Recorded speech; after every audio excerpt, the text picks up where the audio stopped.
So much for dropping in. Hello, I am Deb Coviello, the Drop In CEO. And as always, I welcome you always to this podcast because week after week, I get to speak to the most amazing leaders who share their insights and experiences with you. And just know from the bottom of my heart, I do this podcast because I want to provide amazing resources for C-suite leaders to help them navigate challenges with confidence. And today I have the good fortune to introduce to you Noel Massie, who has had a distinguished career spanning decades at UPS, and he has served as Vice President of U.S. Delivery Operations, guiding the backbone of package delivery and logistics across the nation. And beyond his executive leadership, he has been a president of three separate business units, an operations division manager, and a corporate schools coordinator. His expertise isn't just theoretical, it's forged in the real world challenges of scaling and optimizing complex operations. Now, his extent of his experience and involvement is very deep in the community. And I'm not going to give away all his work there because we're going to go deep into that into our conversation. But if that wasn't enough, he is also the author of a book called Terms and Conditions. I can't wait to talk more about that. Noel, it is my pleasure to welcome you onto the show. Well, Deb, I'm really pleased to be here with you and your audience today. And, I look forward to our conversation around leadership over the next half an hour or so. And it is my pleasure again. I love when I get introduced to these amazing leaders. And from my background, to my listeners, I have a strong background in operations and quality and gosh, by golly, logistics, supply chain management, all of that. I have worked closely with these amazing leaders, but I would love to learn more from his background and his contribution to both his community as well as others. So, Noel, I am going to pass it back to you to share a bit about yourself personally and this amazing career that you've had. Yeah, thanks for that, Deb. I'll tell you, I'll start with when I came into my career at UPS. I had actually been a lab tech for IBM for a year. My education was electrical engineering, and I went to San Jose State University. And the one thing that UPS offered me that IBM did not was a part-time position where I could actually work and study simultaneously to get my engineering degree. And so I was born and raised in the San Francisco Bay Area. Oakland, California is where I'm from. Home of the Raiders used to be, home of the A's used to be, but that's where I was born and raised. And I went to San Jose State. But in any event, as I was graduating from college, UPS approached me because I'd given notice and I was in a part-time supervisory position at that time, and said, "Hey, we really love you to stay." And I've never looked back. It was a great career, and I loved what I did. I would say to people in conference talks or wherever I would go, and I'd get asked a question. I go, I had tough days, hard days, and long days. But let me tell you, the day I never had in my career was a bad day. I never had a day I didn't want to show up. And that's really an important part of the story around my journey is that I worked for an organization that was highly ethical and highly driven to the point of value-based leadership. And the bottom line to that is I saw it work. But in any event, I got promoted to what at the time the company was privately owned from 1907 to 97. And I got promoted in 1980 and I became a partner in the company. And that just meant that a percentage of my compensation was in company held shares. And we didn't go public until the late 90s. So we were privately held for over 90 years. And the founder of the organization, James E. Casey, was an amazing individual. He was in Seattle, Washington at the age of 19. He founded a bicycle messenger service. And because he was a principled and value-based leader, I'll tell you that's the reason there's 500,000 individuals in that organization globally today. So I became a supervisor in 1980. In 84, I became a manager. I was only 26 and I had 500 employees under me. And in 1988, I became a division manager where I had six managers with that size contingent under them. And then I went to Philadelphia in the mid 90s and became the COO in Pennsylvania, or Eastern Pennsylvania, that is, in South Jersey. And then in 97, I was promoted to a president's level position. And my first business unit was Chicago, Eastern Illinois, Northern Indiana, Chicago being the anchor. And I was a president in the Chicago business unit, Virginia as well. And then the organization asked my family, my wife, and my two sons, we would go back to California, but we went to Southern California. So people don't know the Northerners and the Southerners in California is half Bill McCoys, okay? So we definitely live different kinds of lives between Southern California and Northern California, right? So we went to Southern California and we loved it. Candidly, we were there for quite a while, almost a decade, until when I was looking at chapter 2 of my career, the CEO of the organization at the time and COO, Dave Abney and Myron Gray, asked if I would delay that decision and take over U.S. Delivery operations, which I did. And so I had the responsibility for customer relationships at the national level as a support person, as well as the responsibility to help guide the 17 business units in the U.S. on the supply chain side. And that was all encompassing.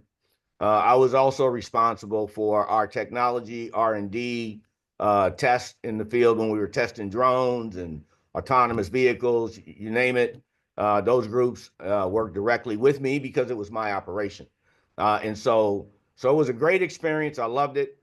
But the book I wrote is based on terms and conditions. But the title of the book is Congrats, You've Been Promoted. That's the title of the book. Congrats, You've Been Promoted. And I'll put a copy up so that people can see if they can watch. But that's the title of the book. And I've been ideating this for about 10 years before I actually retired. And the reason for that is the amount of baby boomers leaving the organization had amplified greatly, right? I mean, I'm an example of that. When I left the organization, they created 9 promotions, right?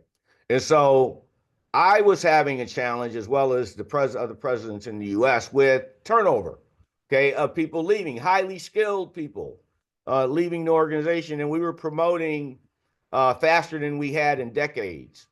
And derailment for a newly promoted leader happens early, within the first couple years. And so the content, when you look at books today, and I've read hundreds, as a matter of fact, I use them regularly with my business unit teams. I'd find a book on leadership I liked, and that'd be our book for the year, and we would read it together. And that was, and I'll talk about that later. But the point is there's not a lot of books out there for the frontline person in the trenches. Most of the stuff that's written today is for people that want to be CEOs, you know, the next Steve Jobs, the next Elon Musk, you know, that kind of stuff. But my book is really about being in the trenches and having an intentional approach, and that's a key word, intentional approach to the leadership environment you are responsible for, right? The terms and conditions of leadership is what it's about. That's amazing. And I have so many questions to ask you, but congratulations on such an amazing career. Now, while you are quite accomplished, I also sense that you're also humble. But you continue to ascend to higher and higher and higher and higher positions. And by the way, can you stay on another X number of years? What what have others said about you as a leader for which the outcome was that you continue to gain more and more responsibility and have more people in your care? Tell me more about you as a leader.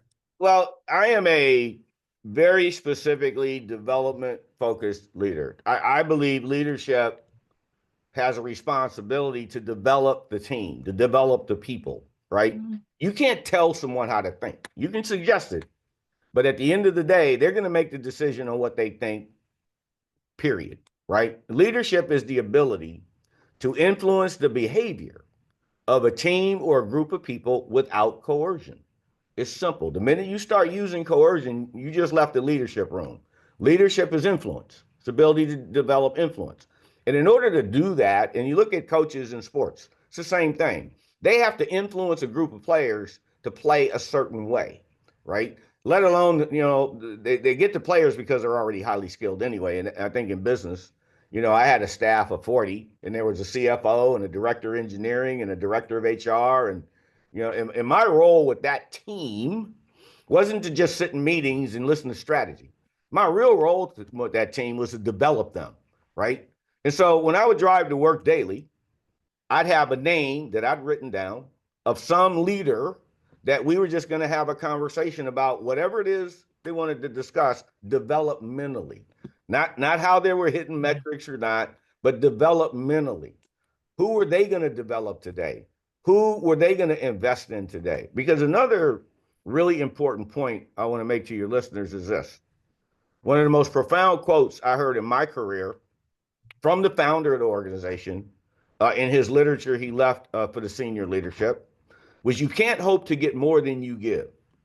Now, this is a person who built a company with 500,000 people in it. And one of his most primary focus areas beyond values, they were first, integrity, ethics, those were first, was you can't hope to get more than you give, but people do.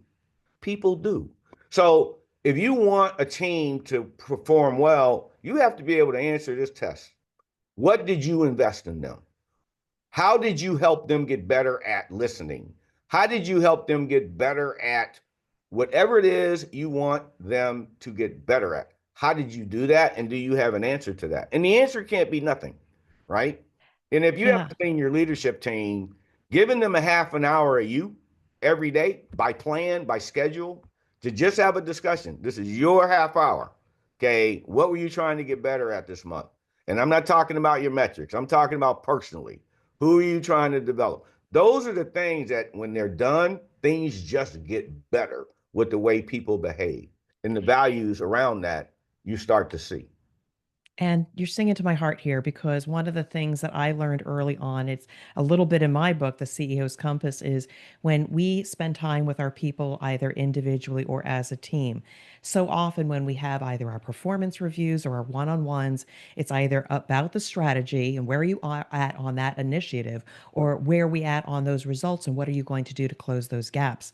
I have found that when we have our conversations, start with the most important thing of the developmental opportunities, because I find you bring in, to your point, talented people in the organization. They can do anything, but what is it that we can do to unleash their potential? Maybe they have difficulty confronting difficult situations. When we focus on their development and their improvement, we unleash all the potential, and we may not be talking about why aren't you getting those results. That's the key point. We need to change our leaders is focus on the development, focus on people potential, unleash their all that potential. They're going to return the results. And to your point, you won't get more than you invest in them, but the more you invest, they're going to take care of you and you're going to get peace of mind. Yeah, not to make that copybook for a moment, I'll give a metaphor. I'm a big metaphor person. I use metaphors for everything. And the reason I use metaphors, and it's actually a chapter in the book, is because it takes the person out of the moment and it works. So if you go to a bank and say, I'd like to make a withdrawal, and they'll go, sure, Deb, how much you want? How much you got in here? You go, nothing. They're going to laugh. Okay, they give me, if you didn't invest, you get no return. And people understand that when it comes to money, right? If you want to make more money, then you got to invest in order to grow your wealth and blah, blah, blah. It's the same thing with humans. Okay. If you want them to perform at a high level, you need to spend time developing their skills. What skills are they deficient in? And can you and them come to an agreement? And is it congruent? And then how can you help them get better at it? It's not complicated. I met a lot of managers, senior level managers, that presidents actually, that we spend $500,000 moving someone from Boston to Seattle.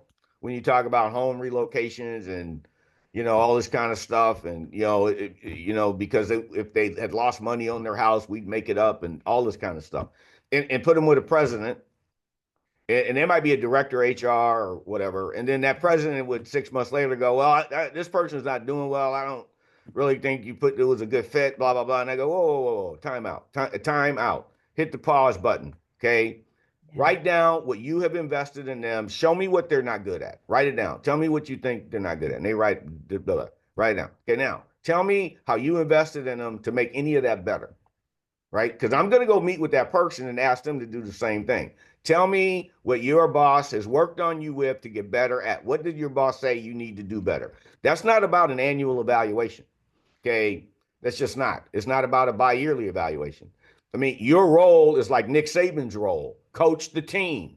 Okay. Nick Saban didn't, in the middle of a football game, go in the locker room and eat a sandwich. Okay. When the game was on, he was engaged with the players and the assistant coaches. He coached nonstop all the time. Bill Belichick, all the time. Pat Riley, all the time. Life is the same. In business, it's no different.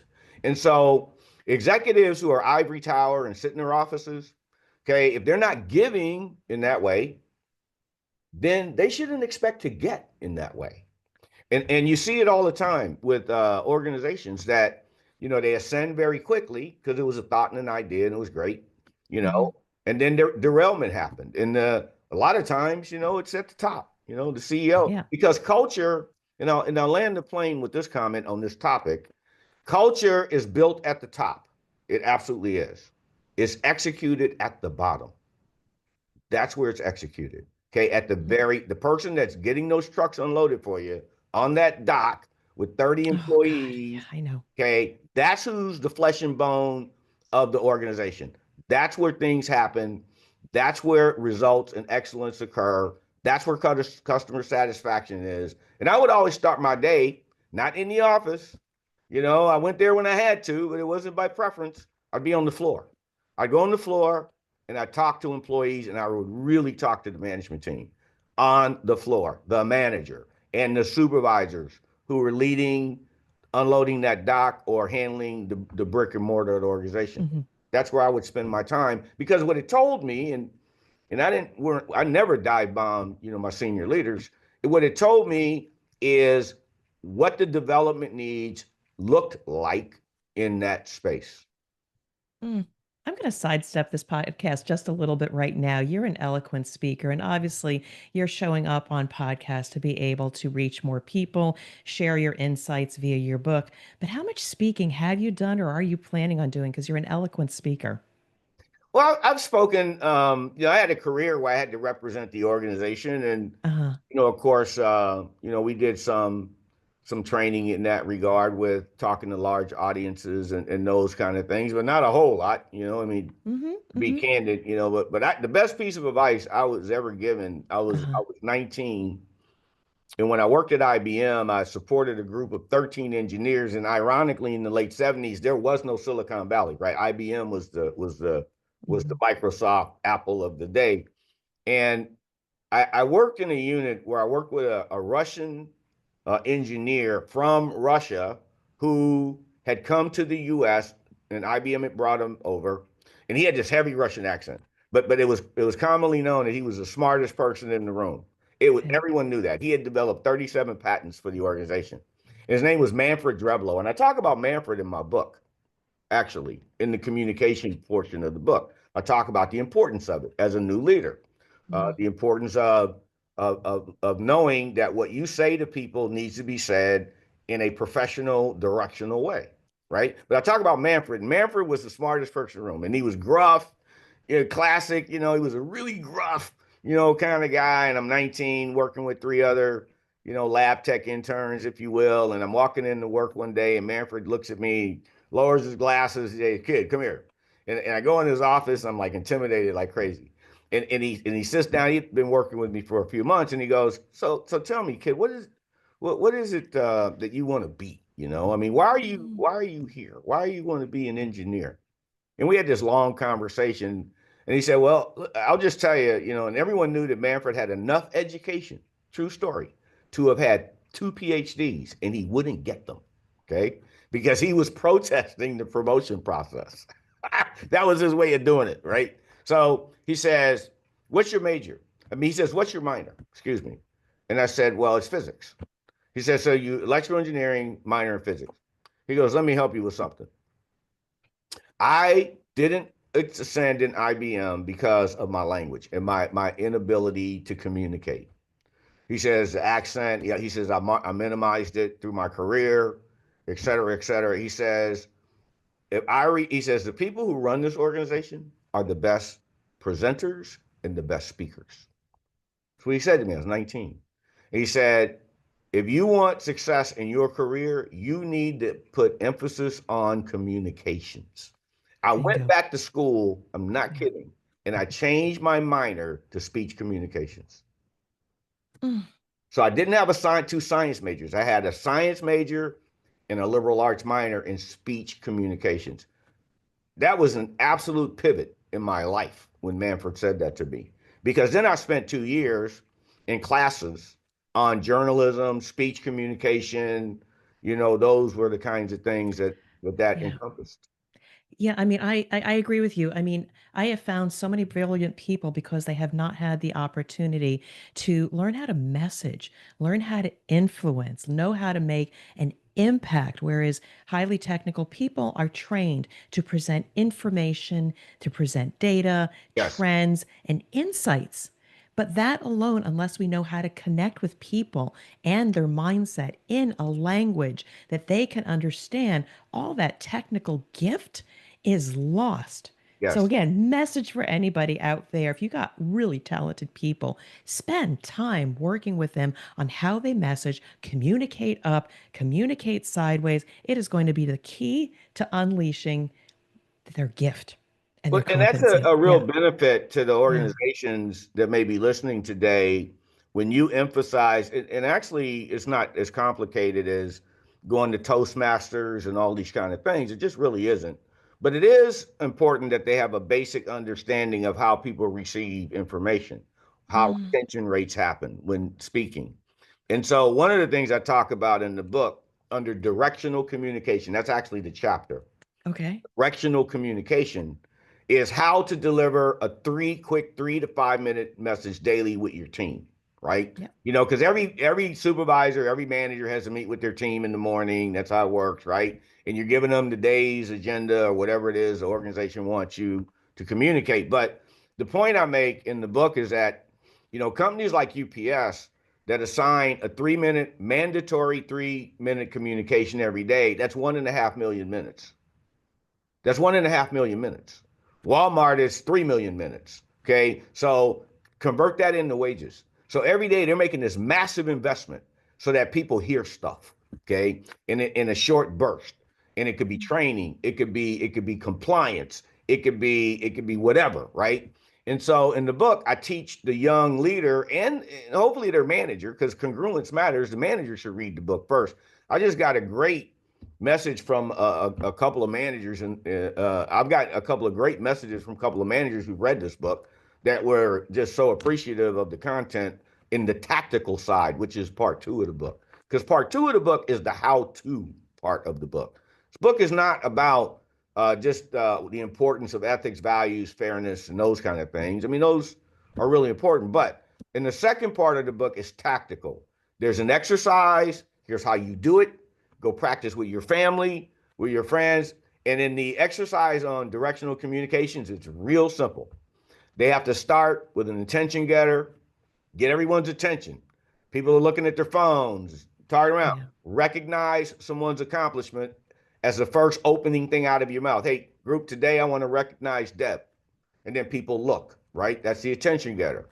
Then after you do that, tell them what you're going to tell them. We're going to talk about proper work boots today, right? Then tell them. And then you talk about why it's important to have proper work boots, safety, slipping, whatever. And then tell them what you told them. In summary, we talked about safe work boots. It's really directional, but it's very professional and it gets respect of that team for that person.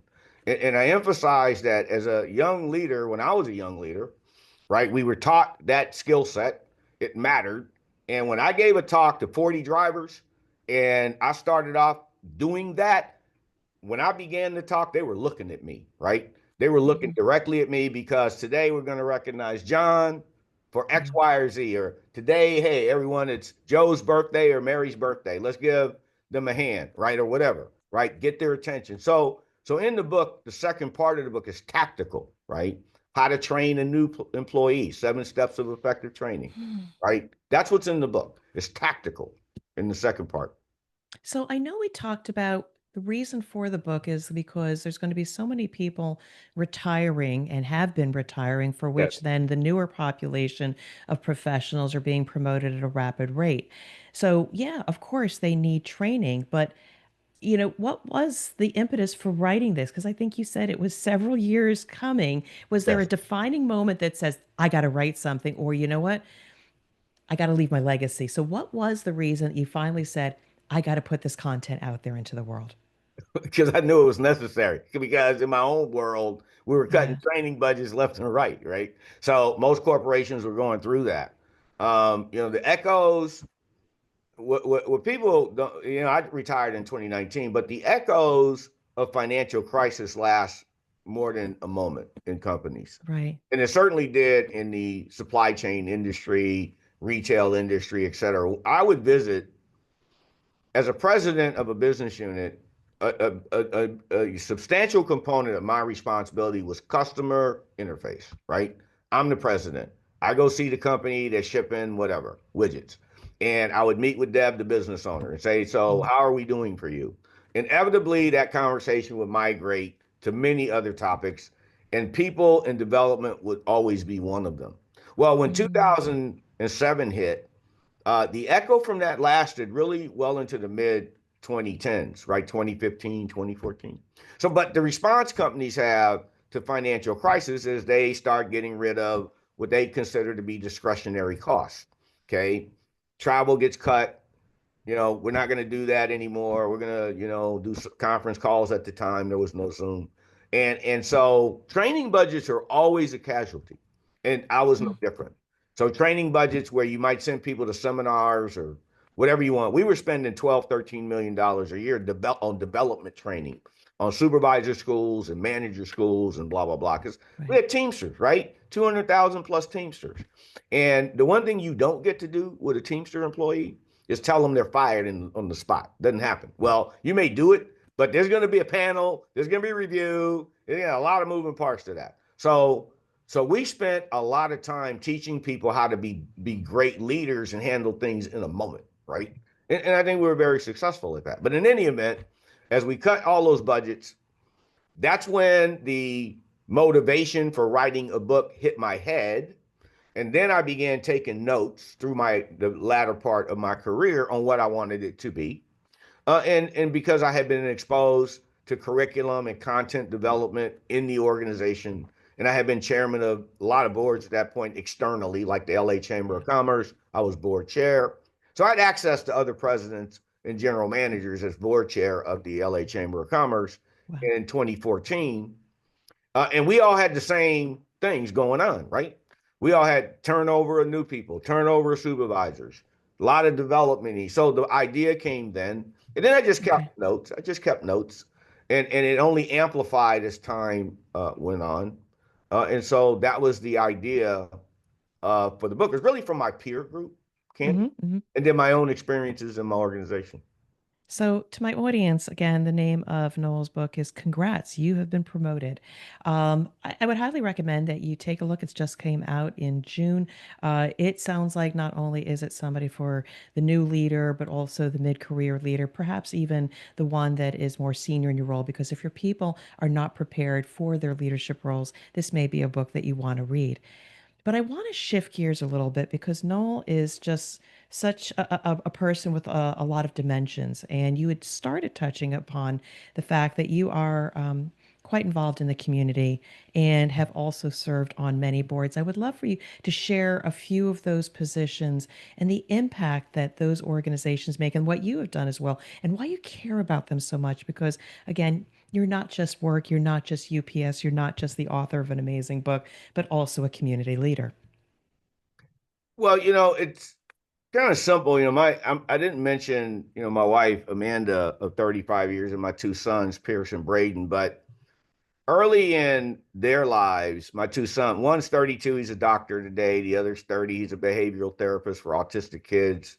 They both went to college pre-med and made those career choices, and they're both doing very well. But more than that, they're of high character and they're really good men. And candidly, and actually, I'm extremely proud of that part of them more than the professions they in. But when they were young, and I'd like your audience to hear this.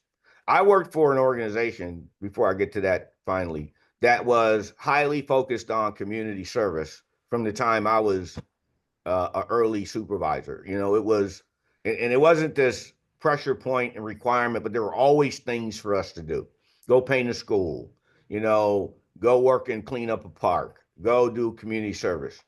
And so I credit the organization I work for in creating my ethos around what that is. And you could see us on weekends out there with a bunch of delivery drivers or employees, and we'd be cleaning the school or painting the school or whatever, right? There's always volunteer work.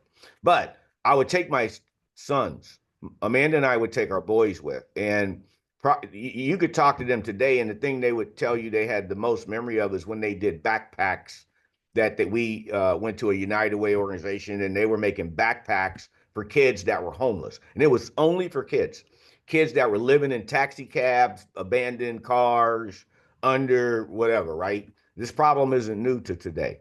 But anyway, we would go and they had, backpacks, kid backpacks, and we'd put in food in those backpacks and, bars and protein bars and blah, blah, blah. And then someone would go out into the community and deliver. But we took our kids to do that. And then the other thing I got great advice from an individual, and actually I was on a flight once and I was talking to this professor from Rutgers. He happened to be in the seat next to me, ironically, and fortunately, I should say. And he said this to me, and it really stuck. He says, "Noel," he was asking me about my kids, and at the time they were like 9 and 10 or something. He says, "I have two kinds of students in my classroom: those that have been exposed internationally on service work, and those who have not." And so our two sons, when they were in their teens, both did mission work tutoring young kids in India, right? And I'll never forget when they went. They were 13 and 14. And they went to India and they were tutoring kids and they were there for like 3 weeks or something. Wow. And we picked them up at the airport, and my youngest son got off the plane and he walked out the doors of the airport and he kissed the ground and he inhaled and he went, "American air." Right? I mean, you talk about an appreciation for what others had. They learned that by doing that. And they both did several mission trips later in the Appalachians here in America. And we didn't have to push them to do that. They searched for those opportunities based on that one experience they had in India on a mission trip with our church. It was service work. Yeah. But the point being is, as we've always, Amanda and I, brought them with on community service. And so that was how it transmitted to them. I sit on the Annenberg Foundation. It's one of the largest foundations in America. I've been on that foundation since 2014. I'm on the investment committee, help drive the investment decisions through the advisor firms. And I sit on a board called Chapter One, which is one of my most fulfilling organizations. And we focus on second grade literacy, second graders. That's what we look at. Because here's the facts: no matter what a child's socioeconomic level is, they can come from a billionaire's family. Okay, seriously. No, they doesn't matter race or religion. It doesn't matter. When kids can't read at the second grade level, Deb, when they're actually in the second grade. So if they enter the third grade and they're not reading at grade level out of the second grade, they drop out of high school at like a 60% rate in some regions, and it's an average of about 40 nationally. And when they can read at the second grade level, when they're in the second grade, their confidence skyrockets and they graduate in the 93 percentile. So that's why we focus on that grade. And we provide grants to classrooms for teacher assistants. Corporate entities provide tutors who do online Zoom, basically tutoring, if you will, from their office for like, one day a week with a second grader for an hour, right? And we have a scripted program. And then I'm on a couple of other boards, community boards, but I've been serving on community boards for over 30 years. And that's what there's a responsibility to do that. Part of a legacy that anyone leaves is really going to come down to what did you give, not what did you get. When the day comes and you're meeting your maker, it's going to be about what did you give, not what did you get. I mean, that's real. I'm not, that's not trying to be idealistic. What did you give? You're not going to be laying on that bed the last day going, "Well, at least I bought a Porsche." I I got know, but promoted 4 times. I mean, you can do all that, but what did you give? Who did you give to? I mean, Beyond what was in front of you, and so I believe very firmly in that, and as does my family, my wife, and my 2 boys. beautiful. And thank you so much for sharing that important part of your life. And ultimately, what we're all here is to impact humanity. It ties in beautifully into investment in people in the workplace. You invest in your people, and you may get, but first and foremost, as a leading indicators, how much have we invest in our people? Because they're the front line, they are the closest to your customers. That's the way you leave your legacy. Irregardless of whatever results you actually get, the people there are the ones that are going to remember how you made them feel and how did you shine a light on them and lift them up. Amazing conversation, Noel. And I am so grateful that we've had an opportunity to just scrape the surface of your accomplishments, about your family, about your community service. But we need to bring this to a close. And I want to give you an opportunity to share any last thoughts with our audience. Yeah, the thing I would say, first of all, thank you for that. And the thing I would say is, foundationally, I'd like the audience to think about this, and that is that everyone has terms and conditions to have a relationship. Everyone does, right? And where that came from for me and why it's peppered through the book is I had an experience once where the terms and conditions of a warranty wasn't upheld, wasn't fulfilled, right, with an Mhm. organization. And in the conversation I had with the person, they said, "Well, sir, you turn to page 11 and read the bottom, read the fine print." And those are the terms. And I hung the phone up, okay?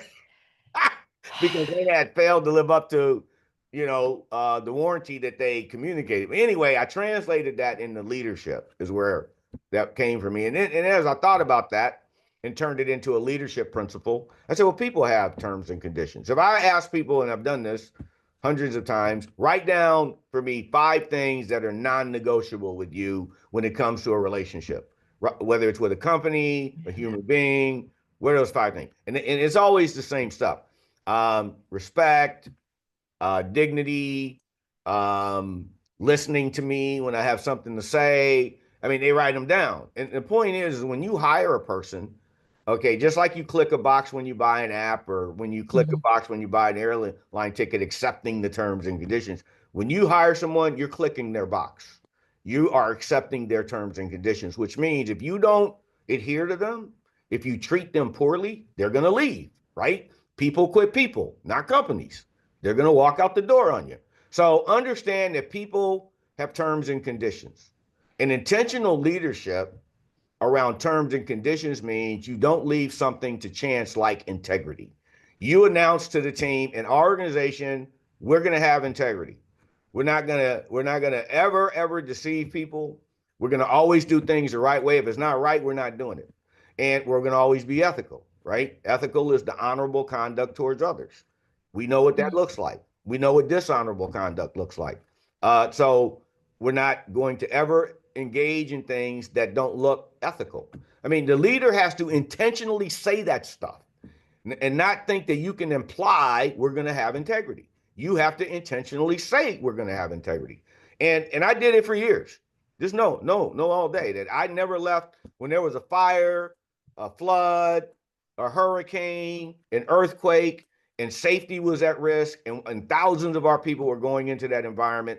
I led as I was taught to lead by great mentors, that those were the moments that you didn't get to be human. And what do I mean by that? We have human reactions, human emotions. There are moments in leadership where you have to rise above that stuff. You have to rise above your emotions so you don't get to be human in that moment, and especially in natural disasters. So, intentionally saying, here are the terms and conditions of leadership to the team, you know what happens? It becomes their terms and conditions. They go, we're going to have integrity. We're going to be ethical. Okay. We're not going to do things that are outside of policy and procedures. We're not going to be making stuff up. And when the leader is that direct and intentional, it's amazing the impact of influence they can have on their people. And I'd want them to remember that. Oh, no.